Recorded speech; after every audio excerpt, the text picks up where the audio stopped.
Bueno, welcome to the South Star Classroom, everybody. What are we at episode 167? That is nuts, man. Welcome. We are culminating the year, ladies and gentlemen, in this episode of the South Star Classroom. We've got an incredible topic, but as always, we want to introduce our co-hosts. I am Omar Yanar. With us, as always, are the majestic, the amazing, the incomparable group of educators here on the show. And as always, as a Texan, ladies first, we want to check in and say hello to first our Queen Jubilee Ransom. How's it going, Jubilee? I'm so damn tired.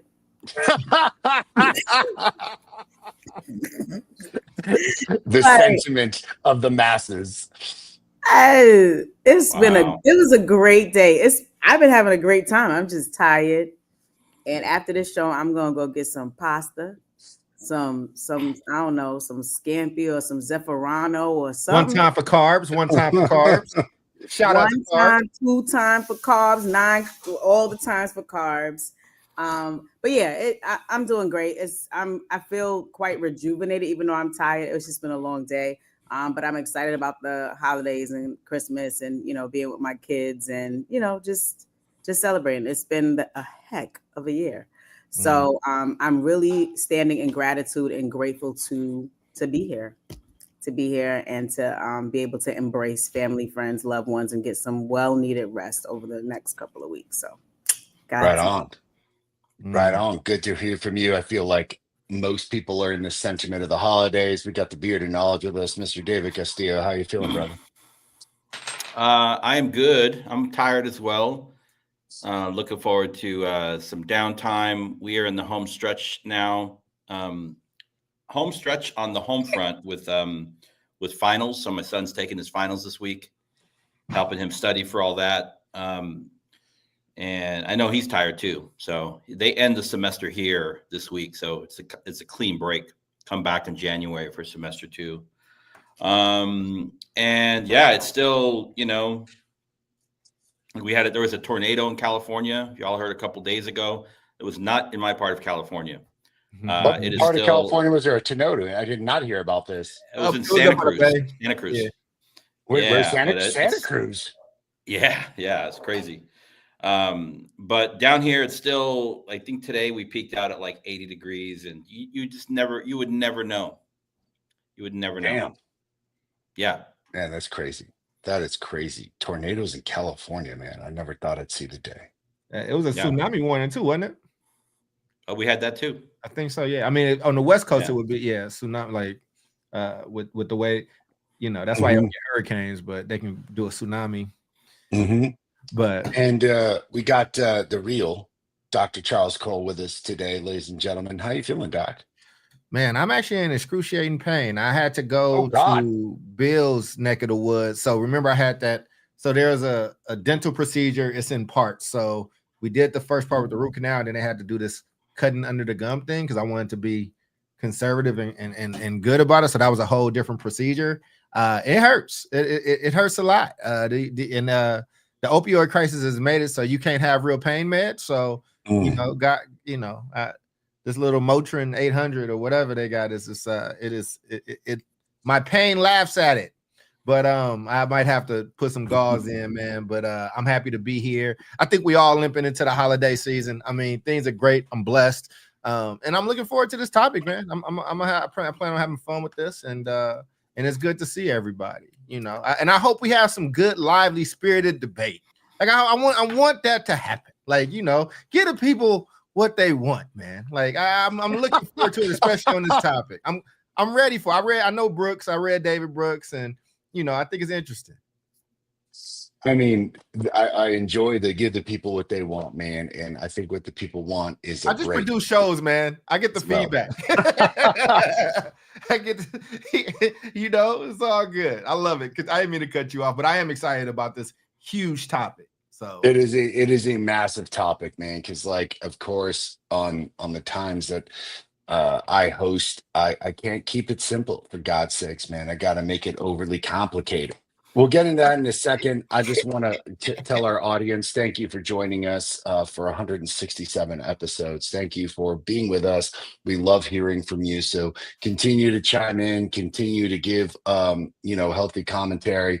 And just as a quick aside to our audience, I want to say that, like, Jon Stewart put it very, very best when he was hosting The Daily Show and was asked by, at the time, Bill O'Reilly, like, hey, man, like, what is your stake in the news? Like, you're sitting here criticizing us, at Crossfire and at Fox News as to, like, our bit of news, and, like, what are you doing? And his comment was very simple. He's like, dude, I'm a comedian, and our show is followed by puppets that do things to themselves, talking puppets. I didn't want to give the exact. We watch quote. A lot of the same things, Omar, because that is like exactly, deep, man. Deep, like over a decade ago cut. So that's when it is a huge cut.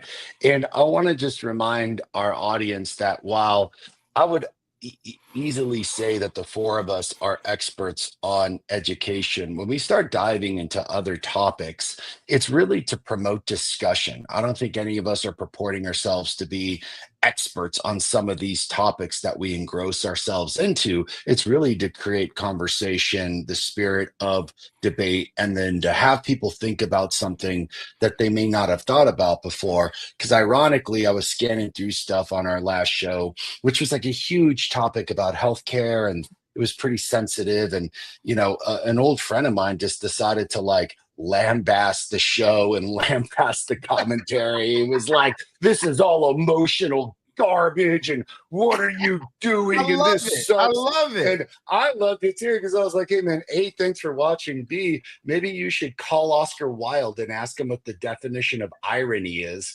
considering all you did was lambast and share emotional outrage instead of adding something of value to the commentary.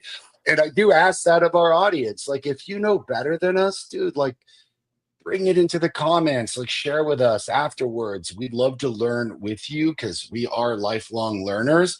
But this is a show to promote, entertain, to think, and to get our audience thinking about things that they may not have thought about. And this is the spirit of which we do the show, much like Jon Stewart talked about the spirit of The Daily Show. There may be some, like, interesting news content, but they're a comedy show. We are a show to provoke thought and to teach as best as we can. And when we don't know all the answers, we ask our audience to help chime us in. So with that being said, we are going to launch into this episode, and geez, we got a doozy for you folks in terms of what we are talking about today. So you look at the title. The title of the show is How the Ivy League Broke the American Dream.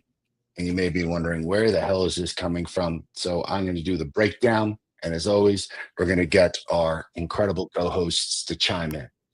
Why did I think about this topic? One, there's a very famous author named David Brooks, wrote a number of books, his most famous probably being The Social Animal, about essentially the behavior of humans and the behavior of humans, particularly in the concepts of how things work in the United States.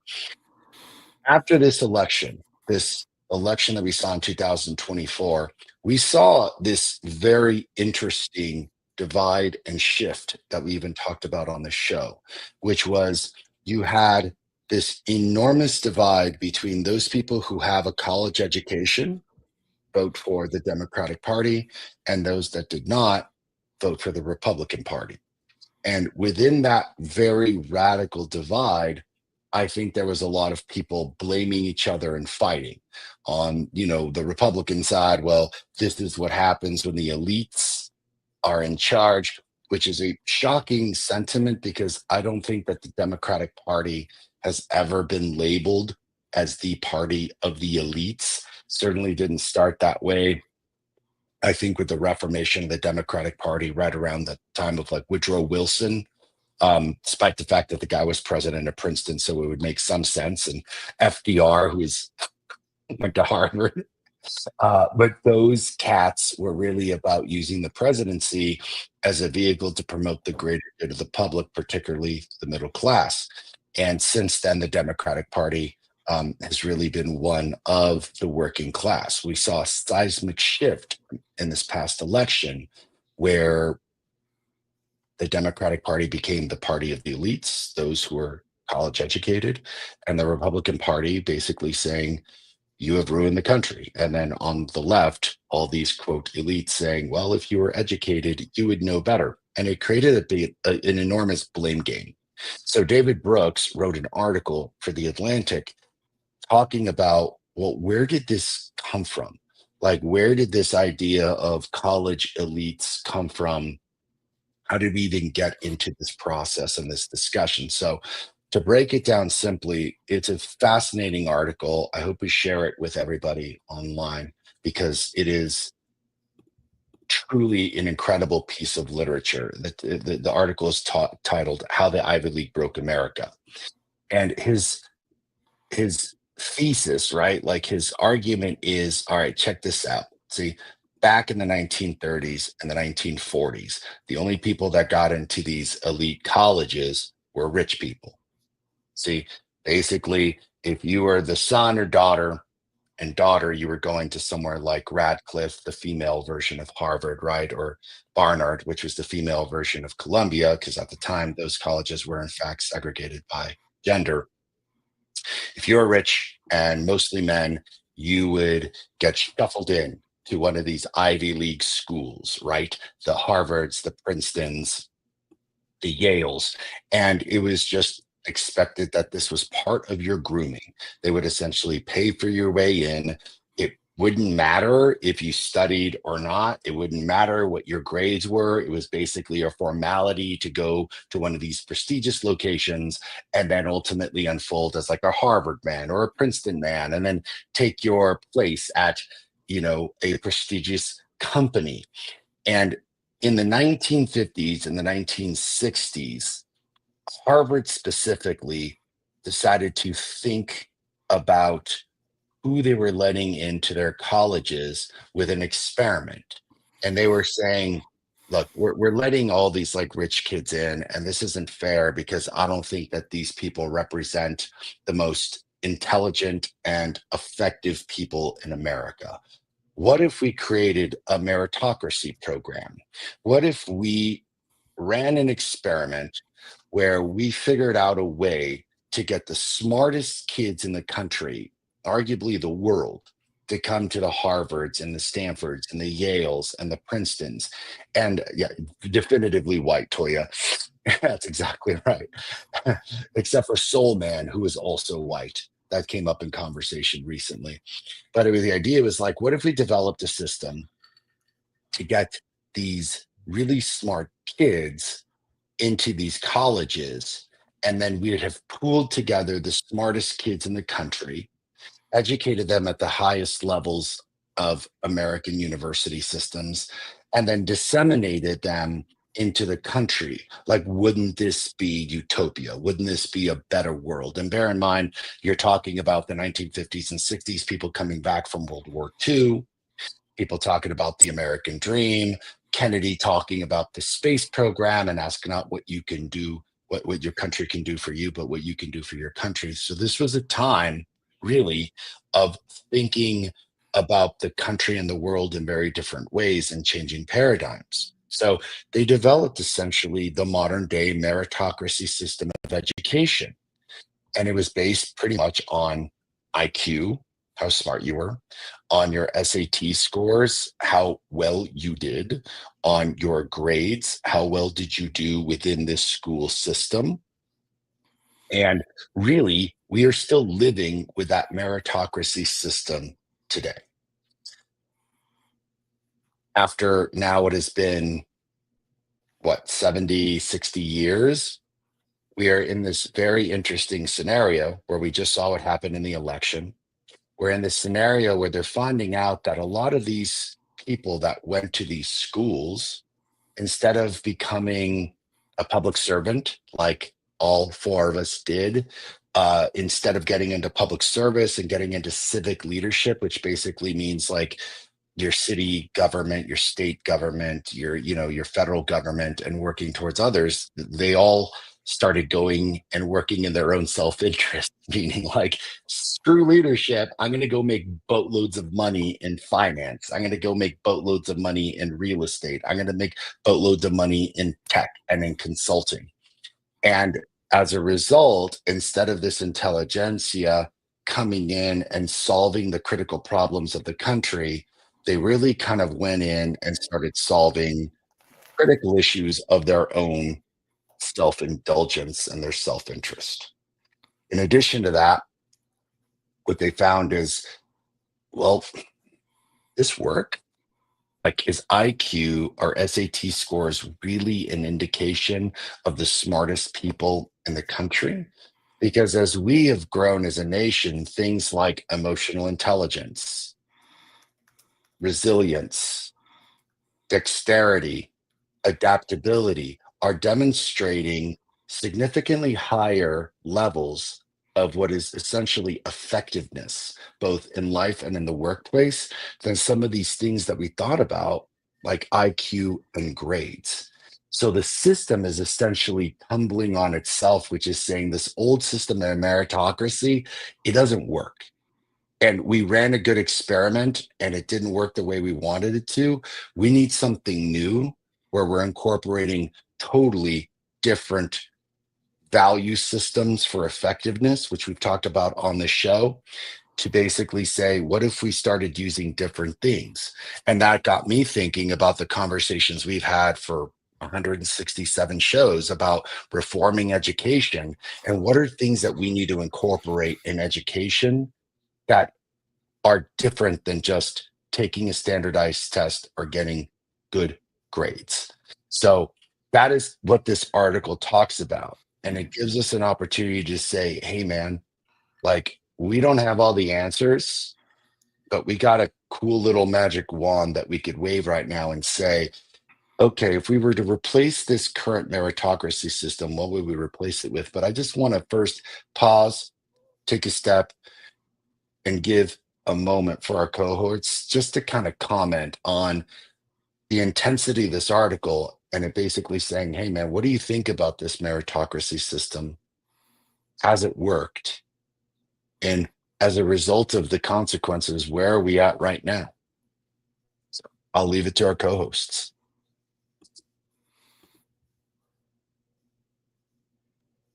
Not all at once. Yeah, I'll take a shot at it. Yeah, so the article is definitely intense, definitely heavy, but I agree with you. It's stuff that we have never like taken on the entirety of this topic in one show, but we've like taken like little bits and pieces of it and addressed it in a number of former shows that we have. I think, based on what I read in the article and, my experience and kind of what we see happening is the current system is designed to do exactly what it's doing, right? If you look at colleges and universities and graduation rates by demographic and, earning data, right? Earning data, home ownership data, at least via education systems. And I do agree there is some element of like leveling the playing field happening for young people of color, right, that are entering into this system, this college and university system. But for the most part, I think it just reinforces and it continues to grow the inequities that we see, right? I think you nailed it on the head. At one point, maybe by design, this system was supposed to generate different outcomes, meaning like, why aren't people going into education? Why aren't people going into civil service? Why aren't people going into public service, right? But in this kind of system that we live in, a capitalist system, that's what people are going to gravitate towards that, right? And so people go towards those fields that will bring them more money in a much shorter time frame. I think, it's not necessarily mentioned in here, but, there are many countries and, when we have a draft, right? We draft everyone to serve in the military, right? but like, what would it look like to, we're getting into solutions, but one thing I just thought about was like, what would it look like to have a requirement, a 1 year requirement for some kind of public service, right? If you're the recipient of some kind of aid money from the government, right? You have to do at least 1 year of like public service, right? Because sometimes you have to like force the issue. But people would probably rather intern at a consulting firm than go and serve in some kind of man. public. And I think like AmeriCorps kind of tried to do some of that. The Peace Corps tried to do some of that. They still exist. Even Teach for America is like, hey man, jump into the teaching world for 2 years as a public service before you become a consultant. So we're definitively seeing more of that, which is awesome. But you're right, David. It's like, hey man, let me jump into McKinsey. Let me jump into Bain. Let me jump into all of these other components. That's really about making money. And I got to comment just that, like, with the meritocracy system, dude, you've seen it. I've seen it. Doc's seen it. Jubilee system seen it. It's become a game. So how do I get my kid into Kumon math and SAT prep starting in 6th grade so that they whiz the SAT? How do I hire an expert who understands college admissions really well to guide me through the college admissions process so that I can game this thing, versus like, are we finding the best of the best? Jubilee, you know what I'm saying? Yield to our matriarch. If she wants, she can pass or not, but how do we find the best of the best?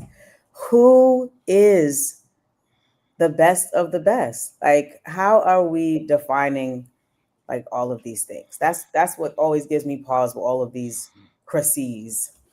And that's just my lingering question. It's like, and I know we'll get into other questions, but this system, Toya put in the chat, and white, right? And I'm like, yeah, white men. This is who was already, identified as having the chutzpah or whatever was needed to be the most successful and to have what it takes.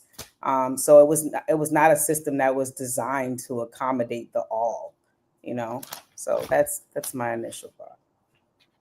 What's the actual? So the question that I'm answering is it about Brooks's article? Is it about meritocracy? Like, what's the question? Yeah, man. I mean, it's fun and it's open, man. But if you need a definitive kind of question, what we're talking about right now is just your assessment of this meritocracy system that David Brooks talks about and how you feel it's worked out for the United States.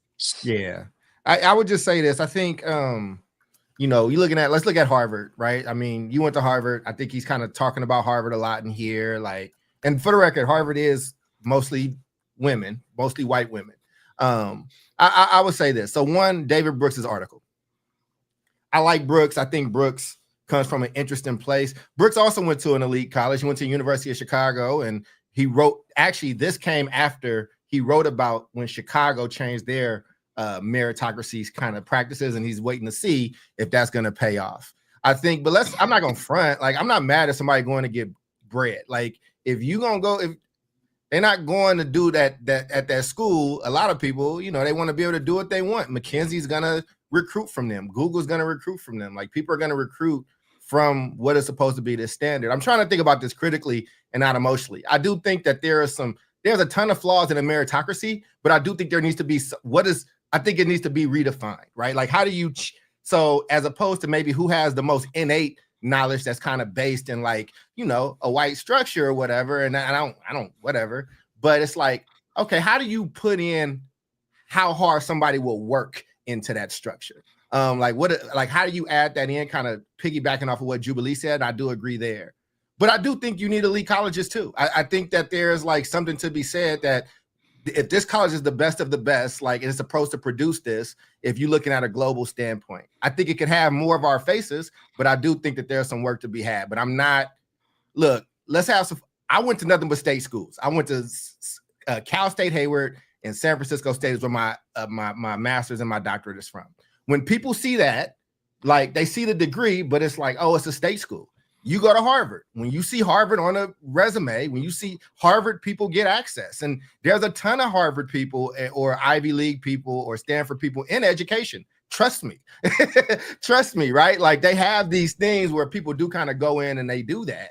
But I do think you have to upgrade or update what this is. But there should be some kind of standard, because as much research as I've done on grade inflation across this country, you have to have multiple measures that actually measure similar things. And I think that the current standardized test may not necessarily be the answer, but what is the standardized way in which we are saying, hey, are you good at X? Like if you want to be a doctor, you got to take MCATs. You got to go and you got to pass med school. You have to. There are things that has to happen, and so we can have a deeper conversation on it. But that's my general. It was a big question, so I don't want to overtalk it as I've already done it. Yeah, no. Look, we're living in a system, right, where it's basically saying the better you do on your SATs, the better that you do in school, the better the essays, the better that you understand this, the better college you're going to go to. And that has a lot to do with like knowing the system, an immense amount of privilege, an immense amount of, either getting scholarships or in many instances, like being able to afford some of these places.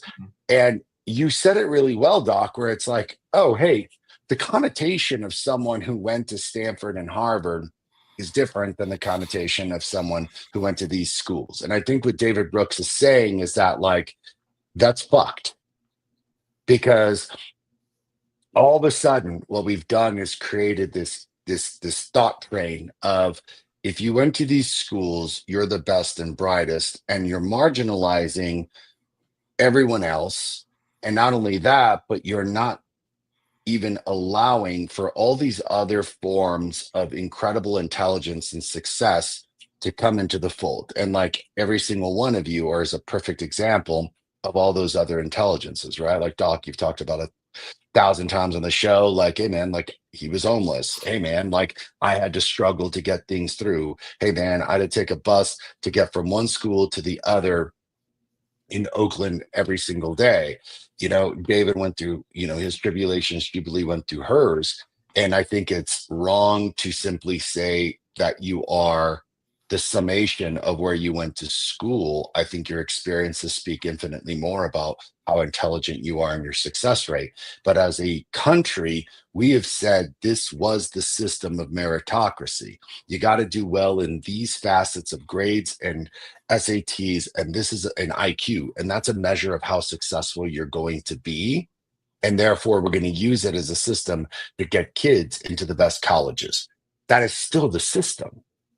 And I think the big question on the show is, do we think that system actually works? Do we think that system is full of shit? I know how everyone feels about it, but I think the question really is, if the system is full of shit, what should we do about it?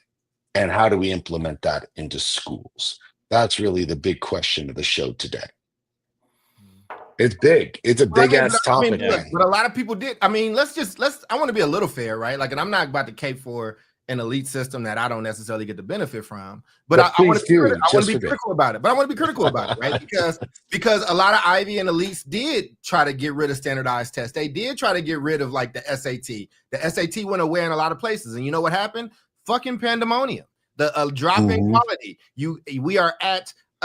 We need MIT to be the world's leader in math production and all those things. And professors started quitting because they're like, look, physics has not changed. Like, I'm not succumbing to this, right? So there should be levels and tiers of school. I like, yeah, look, huh? Yeah, I mean, I agree. Sometimes we like overcorrect, right? Like, yeah. I don't love meritocracy, but it's just like, I'm not saying that I don't think we necessarily should ban it. I think it has its place. I think the problem comes, one, because it's automatically creates this exclusivity, right? It's not all inclusive. It's not made with a lens designed to see all people from all different entry points, right? So it already has like a wall, built up.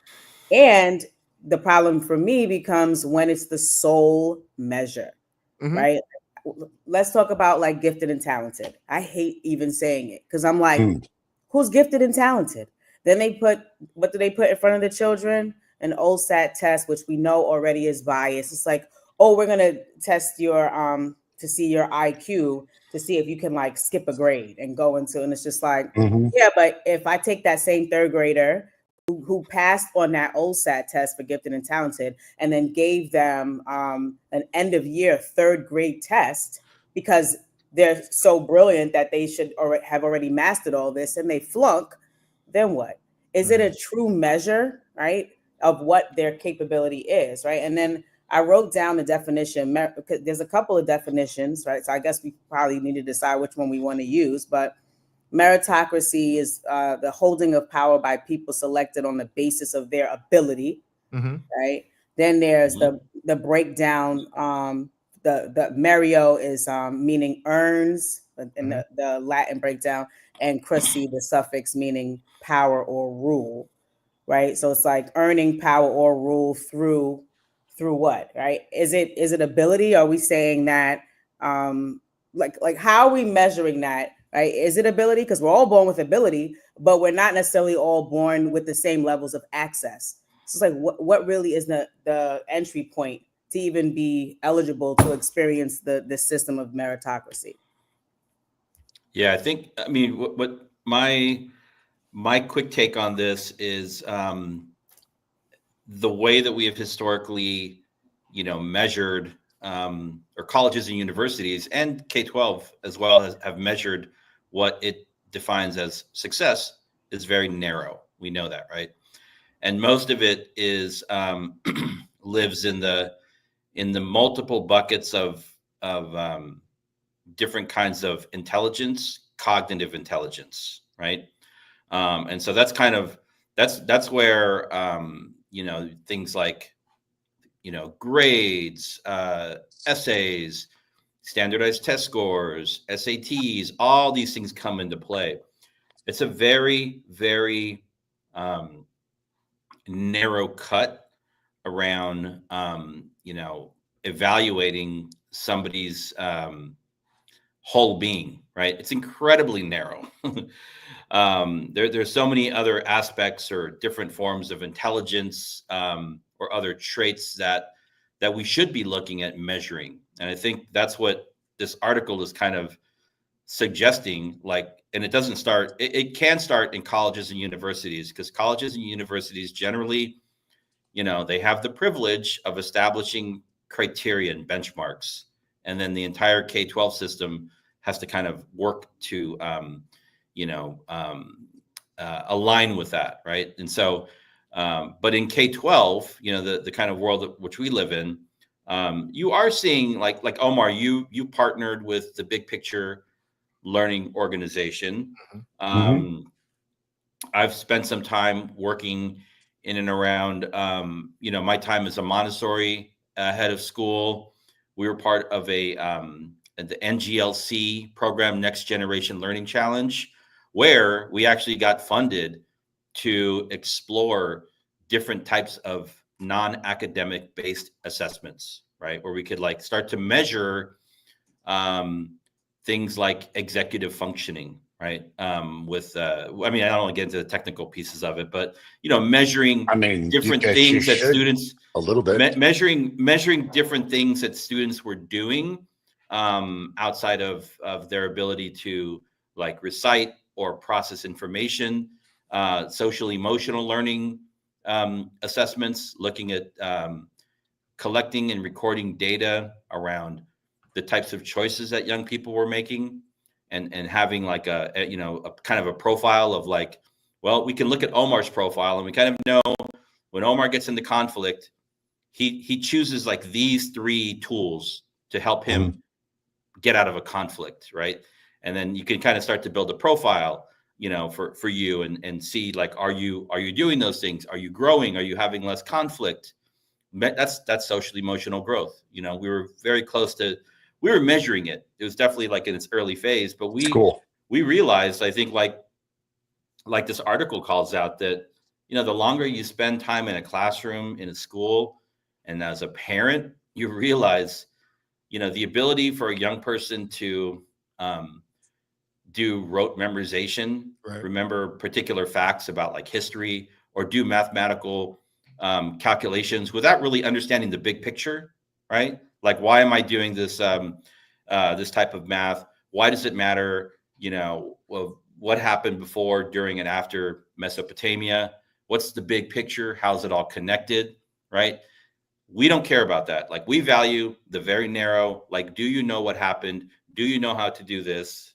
Right? And can you tell it to us in a way that we can assess and judge it? It's very narrow. It's very limiting. And I think we are losing some of our best and brightest and most creative minds as a result of the system that we've created and we've all kind of bought into, right? And it's also creating a further divide between the, not necessarily financially the haves and the have-nots, but like the educated elite and the common working person on the corner. Right. I want to, jump back in there. One, I'm proud of Jubilee. I like that you jumped in. I like that. We conversing. So it's not rude. You okay. I like it. Two, I think even with what I was saying with that is just like, yeah, and I think one of our, Nicole talked about it. Meritocracy isn't meritocracy right now. If you are the son or daughter of somebody, or white woman or whatever, you give a ton of money, that's not meritocracy. I think that there should be true meritocracy, and it should measure that, and it should measure like potential, right? And we should do a better job of measuring said things. But we've done shows about this, but one of the most inspiring education documents I've ever read, and if you care about this stuff, like, you should read it. It's the California Master Plan. And it was basically a plan for free education. Dave is nodding because he's familiar with it. And they broke down what this was supposed to be. So there should be different levels of universities. There should be top tiers, right? Mm-hmm. And California said private and UCs, that's where that top tier, you're going to be thinking of new ideas. You're going to carry us in the future. They're the only ones in California that can do PhD programs. Now, I have an EDD, so I did that at a state school. You can do a nurse ED. You can do PsyED, right, at other places. But the PhD has to come from either that private institution or that UC. The California state system was a little easier to get into. It's supposed to prepare you for the work environment. It's supposed to prepare you for everyday things that we need done here, and it should be more affordable. And they had a great rule when I was going. If you had over a 3.0 cumulative GPA, they didn't even look at your SAT. They didn't even look at your ACT. And if you were under at 2.0 to 3.0, then they told you what score thresholds you needed, right? So it allowed you to target. And then they built the community college system to catch everybody else. You dropped out of school, don't worry. You can come and learn how to do that here. You want to do a trade? Don't worry. You can come and do that here. The barrier to entry was taken away, and it was supposed to be the most affordable, mostly free, actually, right? So, like, that system is a beautiful system because everybody's not on the same level, and it's fine.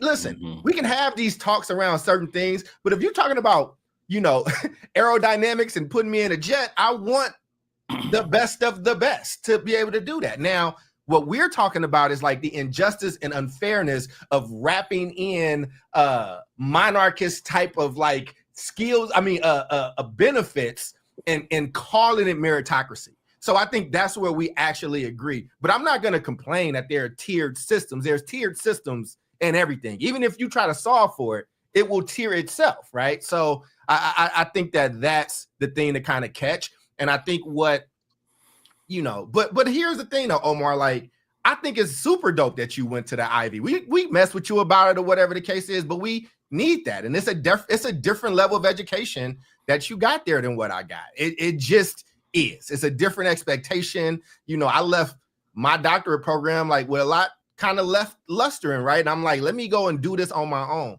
David and I write stuff together. Yeah. I'll give the drugs at Harvard are better than the drugs at California State University. There was drugs everywhere. I promise you. I can tell you some CSU, some San Jose State stories because that's where we go party at. Because they had a better party. You know what? And that damn Santa Cruz. You want the best drugs? Santa Cruz got the best ones. We took students to Santa Cruz on their smokeout day. You know what smokeout day is? I had high school students. It's where they open up the campus for all the students, and the police are there to watch them. And this is before weed was legal. Like, they just get fucked up. Like, we had a high school tour there. That's Santa Cruz. That's UC Santa Cruz.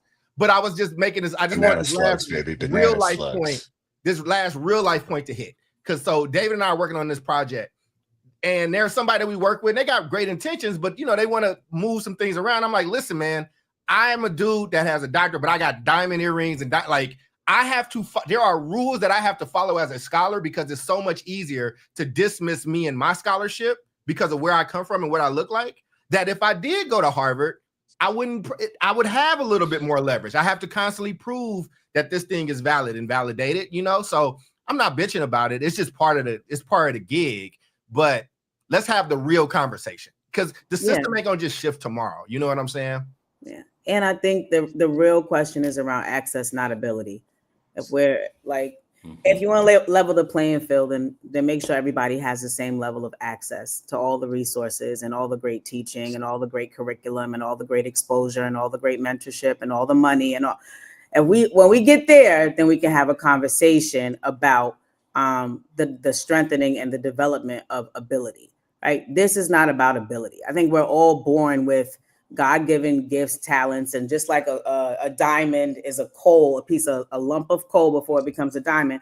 We all got a lump of coal, right? And based on our, effort, based on our tenacity, perseverance, which I think we will always be comparing, apples to oranges. When you look at, as a Black person, as a Black woman, coming up, having lived, in the hood and having to understand that I didn't have to become what my zip code may have produced, right? That my come up was way different than my white female counterpart, from elsewhere who had different access, right? And so, and how do we level the playing field? Until we're able to talk about equity in terms of access points, then we will never be able to do that. I want to really go ahead, Dave.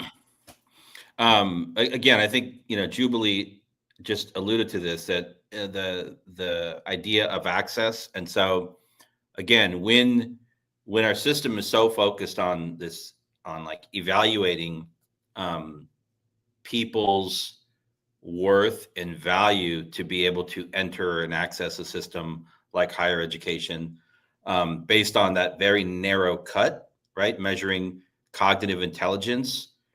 Again, we're missing out on, some of the brightest, smartest, and most creative minds. And it also makes me think of our prison systems do the same thing, right? People get locked up for decades for, having committed a crime based on a bunch of different circumstances.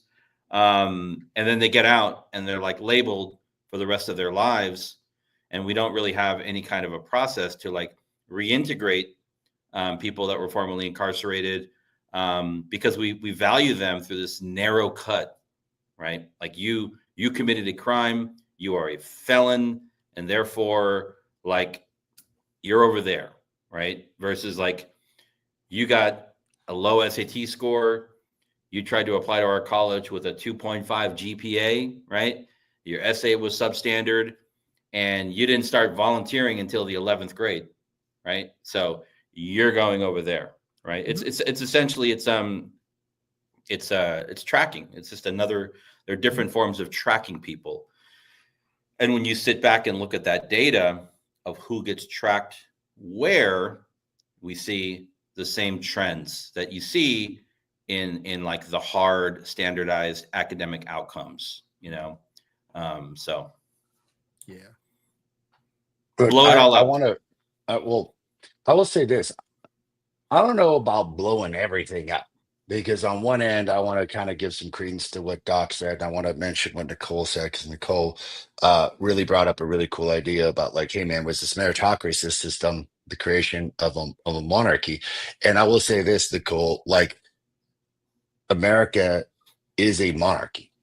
And if you don't realize that it is, or how it's being run, like, come on, girl, for sure. First off, like, you're rich, as Bill has, lauded into, run everything.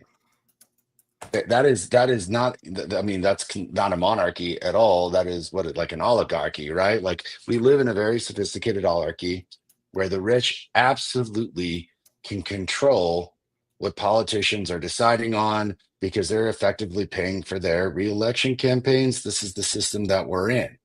And these rich people were going to the Harvards and the Yales. So in this experiment, was this an attempt to break that oligarchy up? Yeah, it was. And it kind of did, because a lot of kids, including myself, got into these places based on a merit system of grades and scores, as opposed to my family was rich and therefore could afford to get me into these places. And in that realm, the idea was like giving credence to what Doc said. Hey, man, listen, dude, like there is a huge thing of access, and I'm with you, Jubilee. And if every kid had the opportunity to deeply have access to incredible education, I think it'd be a very different world. But like, you can't compare some of these kids to others and simply say, hey, man, this is all cool in the gang. My boy, I'll keep him nameless, who I went to high school with, showed up to the SATs drunk as shit and got like a 1490. Oh, he's smart. Blasted that thing. Got it. Exactly. Just there it is. Nice. And then showed up sober and got like a 1500. I'm sitting here studying my ass off. Like, that level of intelligence is incredible. Does it mean that this person has the skill set to be extremely successful in life? That is really the crux of this conversation. Mhm. Because while he's done some pretty badass and successful stuff, this collective body has done some extremely successful things. And I can guarantee you none of our SAT scores were as high as his. Yeah. And yeah, guess look what? at Who look at our success. cares?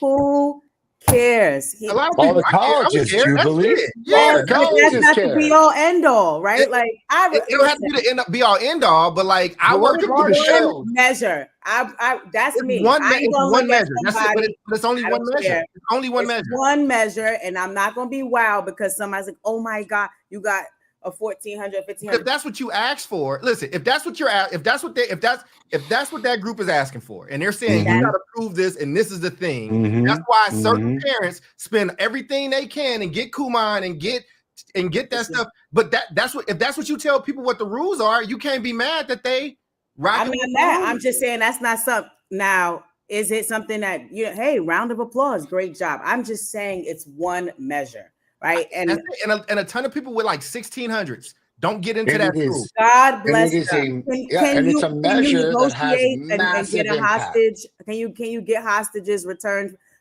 by your through your negotiation skills? I mean, what are we Like, are doing? you able to What are do we that? doing right now? I'm No, just no. there are Look, other ways. There are other Jubilee- intelligences. People look at that and it's just like, Jubilee, oh my God, he's so welcome to smart. He the got a 1600 show. or 1500. This is the point of the show, girl. Like, Right. you don't get upset about talking about the exact topic that we're talking about. We're just saying the American I am not system is upset. using. Don't Yeah, you are. No. You're saying I'm pissed off that this is just one metric, and I'm saying this is what America is using to assess the intelligence of this country and of That's the great. world So to get one, into the most let me prestigious clarify. colleges. It's So I- what we've got to do one. is shift and say I that am doesn't work. Yes, What but should listen, we be don't do doing the angry instead? black woman thing to me. Okay. I Mm. have an opinion, and that's what happens when black women speak up and suddenly we're angry. Y'all call upset. me angry, and I get called angry. I'm and talking rude about me. But every you're not a black episode woman. by So somebody you watching.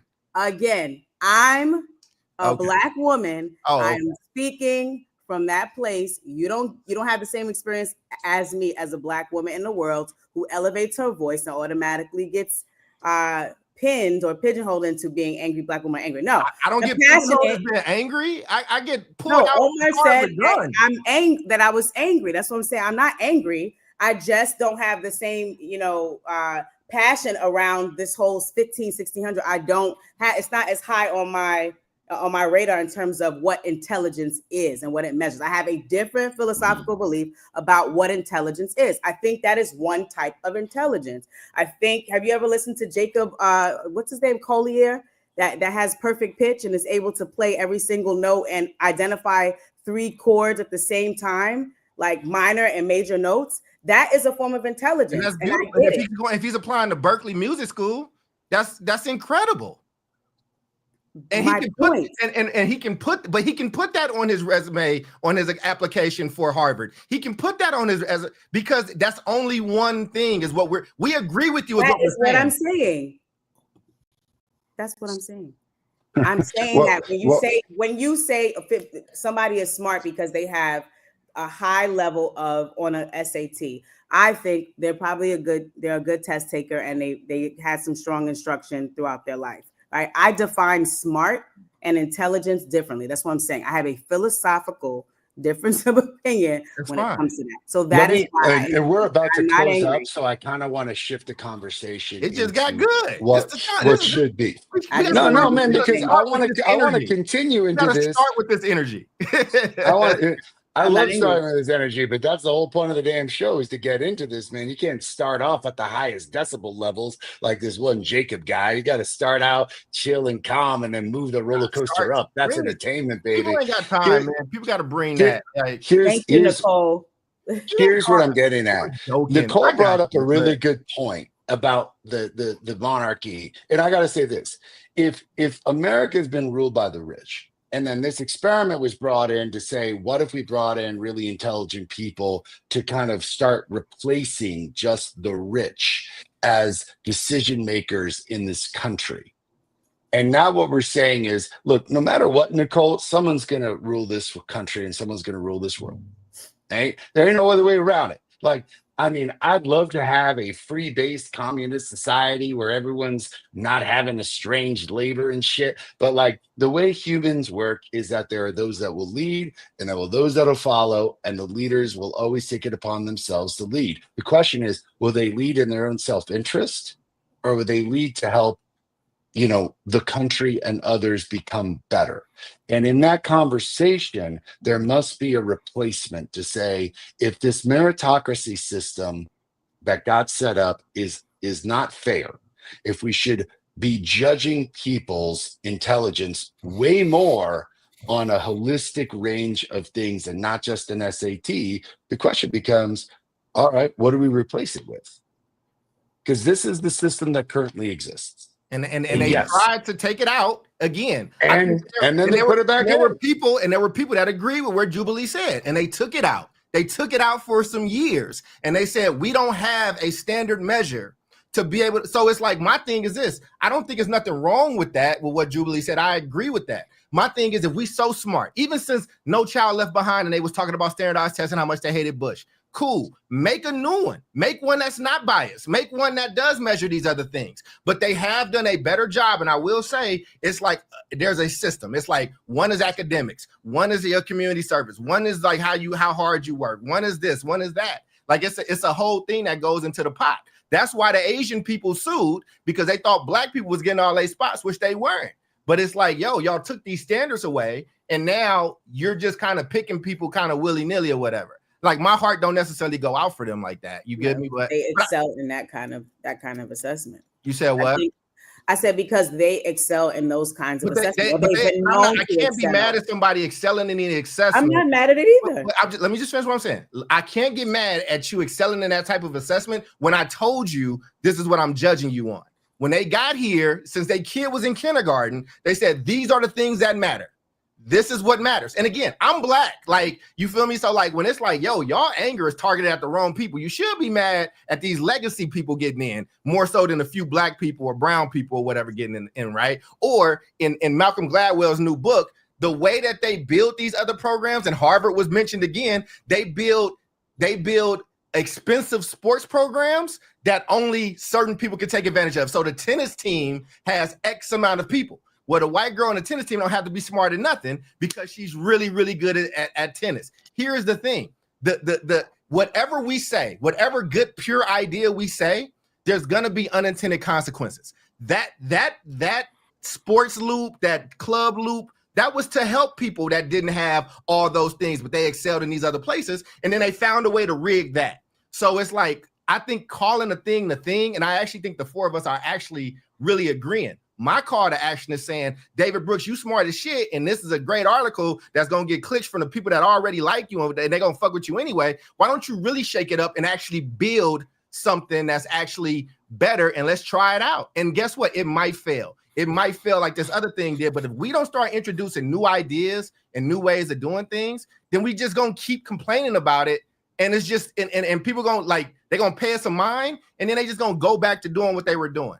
Listen, these are the same people that paid thousands of dollars to get their kids illegally into these schools. Varsity Blues was a real thing, you know. So I don't think we need to be taking stuff necessarily away. I think that's an easy non-solution. Like, let's just remove the SAT, and then what? Like, I think that's just performative. It's you're not really trying to address the issue. I agree with what Jubilee's saying. I think, you know, I've said it before. It's like, it's an incredibly narrow focus of assessing someone's preparation for college and university and success in life. It just is.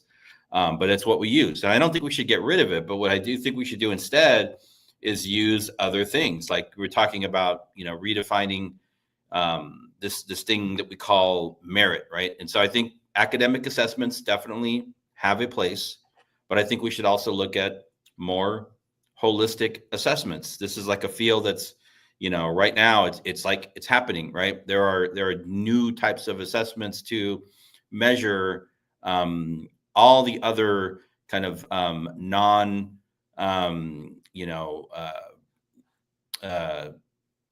cognitive, you know, intelligence-based, you know, pieces, right? So that actually exists. It's an emerging field. And I think we should be measuring those things too, because those matter, like problem solving skills, collaboration skills. When we think about, you know, moving away from standardized emotional intelligence, we talk about like things like project-based learning, right? Or maybe instead of, you know, maybe we should have some kind of a standardized metric, and there should also be a rigorous like portfolio system where you have to like demonstrate work that you've completed, projects that you've completed, and defend those things, right? Talk to people, engage with people about this. I bet the highest scores on the SAT might have difficulty in a room of their peers and professors trying to defend their project work, right? And so, you know, I think those are things that I think about, and you're seeing a lot of this. You're seeing some movement, but I think we need to see more. I think the other thing I'll return to, and I know it's getting late, so I'll end on this. At least my closing thought this is a great show. I think I love this over all of it, the idea, like my takeaway from this is, or the newest thing that I'm thinking about is this public service requirement.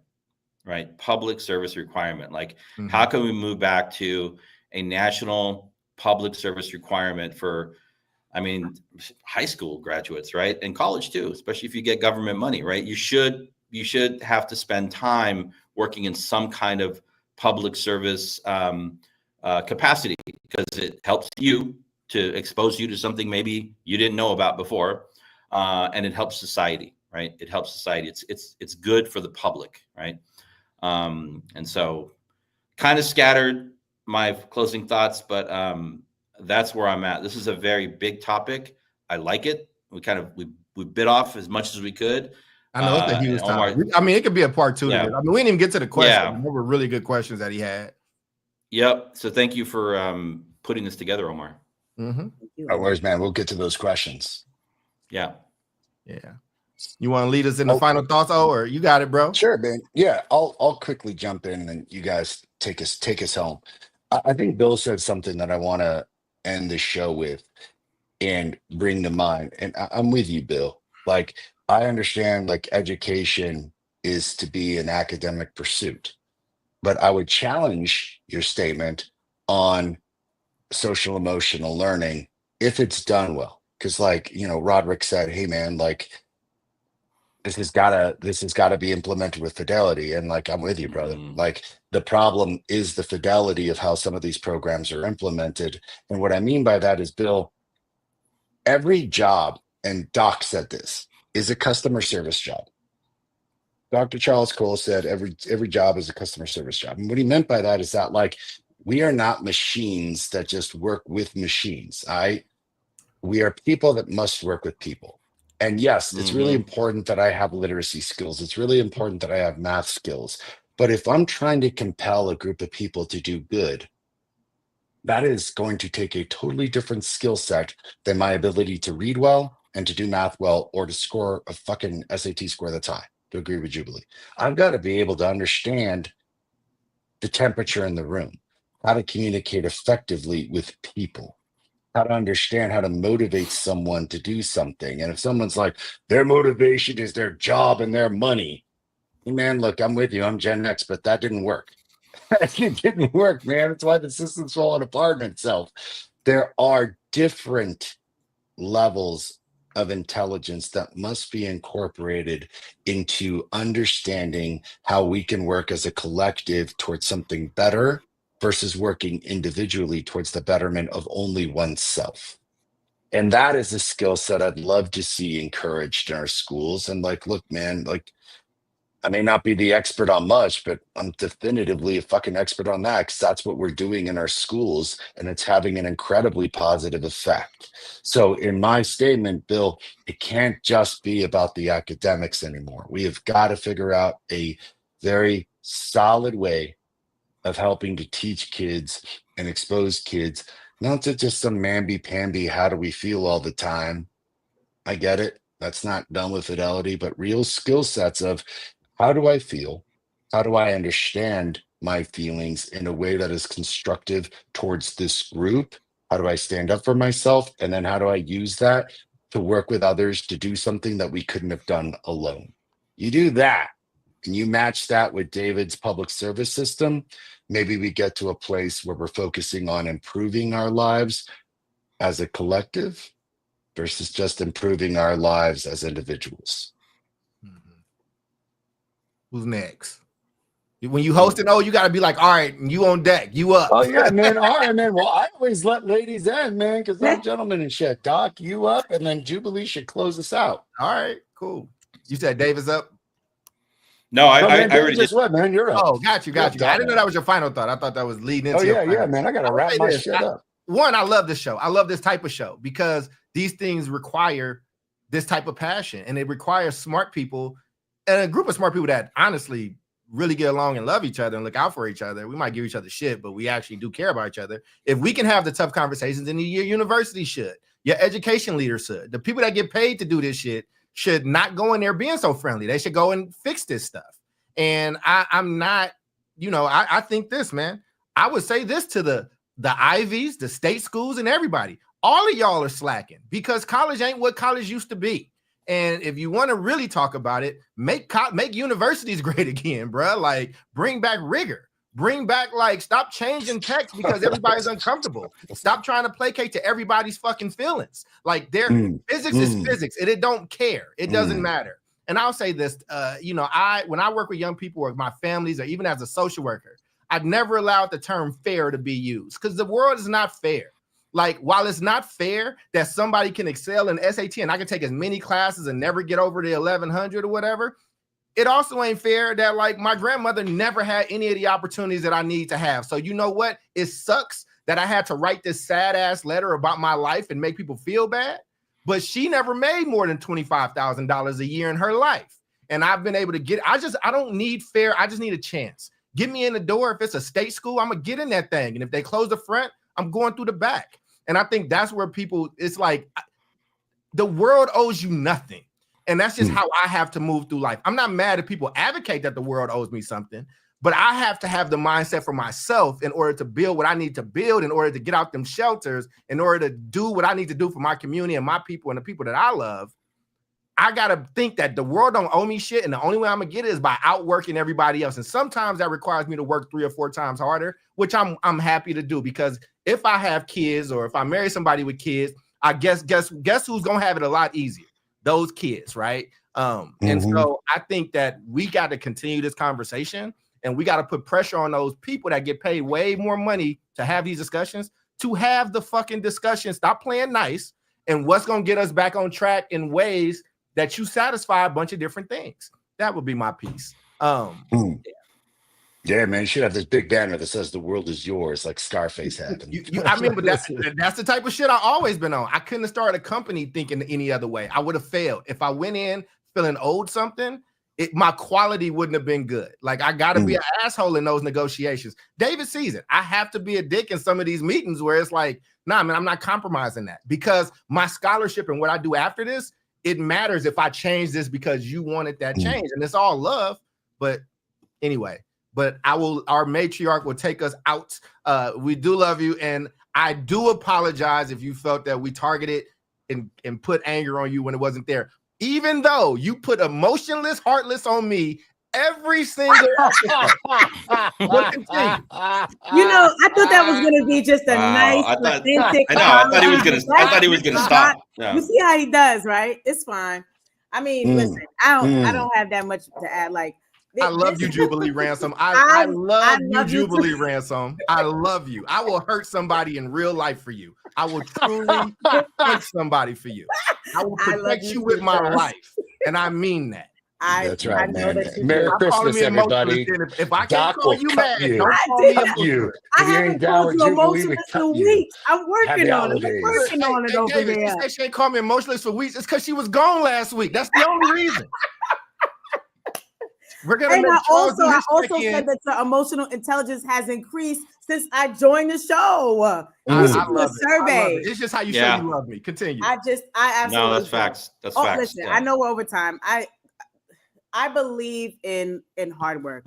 I believe in achievement. I believe in all of those things. I know, speaking from a personal place, that I also needed access and opportunity, and I needed somebody who had their ear to the ground to look for those of us who probably are working hard. But just because people walk around saying, just work hard, pull up your bootstraps, it's like, yeah, but if no one ever sees that work, if nobody can ever be like, hey, she's hardworking, or she's learning this, or she's great at that, and nobody, right? Like, how do you step up? How do you accelerate? Like, how? And so I don't think it's the Ivy League's fault. I really don't. I think if you want to open up a school and you say these are your criteria and that's that, then that's that. I just think when we talk about meritocracy, that was designed for a certain group of people to say us four and no more. Right. And I just don't think that that's how we're going to move forward as a country and improve these dwindling college enrollment numbers and everything else that's going wrong. So I just feel like if we're going to limit meritocracy, then let's talk about shifting from only highlighting individual achievement to creating equitable opportunity and access points for all. Right. Meritocracy can exist in a world that does not care about DEIA. And that's currently our world. Hey, man, on behalf of the South Star Classroom, to your families, to our audience, we want to wish you the happiest of holidays, whatever you may be celebrating. We love you. Thanks for tuning in. We will be back with you in the new year. Doc's going to have some content for you all because the man is the master of content. Look at them lasers, man. Contenting it out over the next 2 weeks. You know what I would say? Because we have some fans here, and also thank y'all for the comments. They love this one. I would say this, whether it's Nicole, whether it's Bill, Roderick, whether it is Toya, you know what? The team is taking off for the next 2 weeks, but I'm going to be here. And if any of y'all want to come and sit in these spaces where you get to be the ones being heard, Bill, you might not be able to do it because I just can't lose my livelihood for you. But if y'all want to do it, reach out to me and I will put together a show where y'all are my co-hosts. How about that? Why the team? I love that. Let's do that. So can we also ask them what topics they want us to cover in the new year? Can we ask them? And what you just did, Jubilee, go ahead. Yeah. Can y'all also just drop it in the chat and let us know what? Sorry, you know I love these balloons. What topics y'all want us to touch on in the new year? We would love to hear your thoughts and your contributions. Y'all have a beautiful one, man. I appreciate y'all. And if this was our last show of the year, this is a hell of a way to go out. And I really think that we killed it today. Omar, get ready to plan part 2 of this so we can actually have this deep, intelligent conversation. And maybe let's see if we can find somebody that works in admissions in one of those places to join us. That'd be dope. Oh, yeah. I'm going to close us out. Y'all have a good one. Omar. Bravo, Omar. Today's episode of BS3 Network is brought to you by McDonald's.